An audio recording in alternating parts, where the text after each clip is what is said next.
Hey everybody, it's just Jabraun here. Welcome back to another episode of Who is Jabraun, or whatever we're choosing to call this. This is a episodic thing where I make videos explaining each one of my songs on my new album. The first video was up on my wall where I explained the final track and title track to my album, Just Jabraun.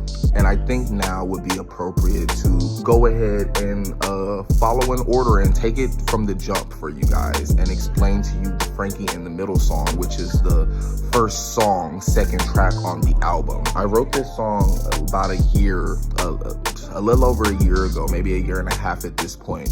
And when I wrote this song, I was at a space in life where I wanted to be more honest in my music. I wanted to try to be more in depth in my songwriting. I wanted to be able to articulate a feeling without saying it in the most metaphorical way. I just wanted to get into a space of saying what I have to say. Some of my favorite songwriters, when they say and when they express themselves, they just express themselves without finding some kind of metaphorical, beautifully poetic way to say it. They just say what they said.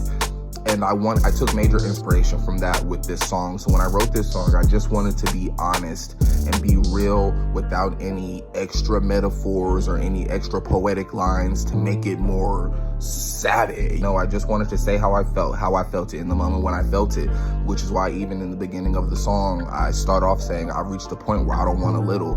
And I think that's interesting, and part of the reason why I even named the song Frankie in the Middle, based off of Malcolm in the Middle.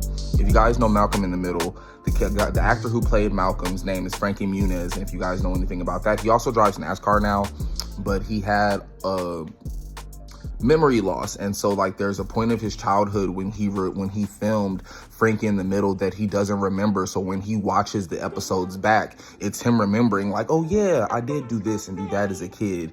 And so he has trouble reminiscing over things. He has to watch it back. And so I always found that concept really interesting.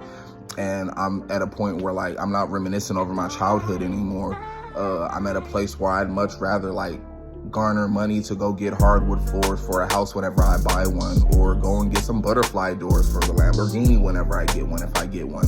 But it's just I've reached a point where I want it all. Like Sharpay and Ryan from High School Musical, I want it all, and I'm deserving of it all, and I'm worthy of it all, and it's okay for me to want the world and want the stars. So I've reached that point, and I wrote a song about it. And also with that song, halfway through the song, there is a point where I do begin talking to a person. There is an actual girl that inspired this verse, or inspired this section of the verse, or I can maybe even say a few women had inspired the portion of the part of the song where I say, I want to take you home, baby girl, can you just hold me? Watch the series that I've been into until the morning.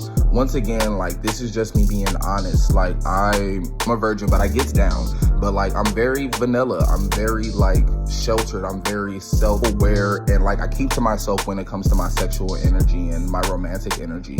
And when it comes down to it, I'm a lover boy. I'm a helpless romantic. We can smash if you want to, but I would much rather just sit up and watch this Netflix movie or watch Squid Game, because I've been rocking with Squid Game, and we can just talk and get to know each other, and get closer to God and get closer to each other. That's the kind of guy that I am. Again, I just wanted to articulate that in a place where I'm being honest, I'm being real. This is where I'm at right now. This is where life has taken me, and this is what I want.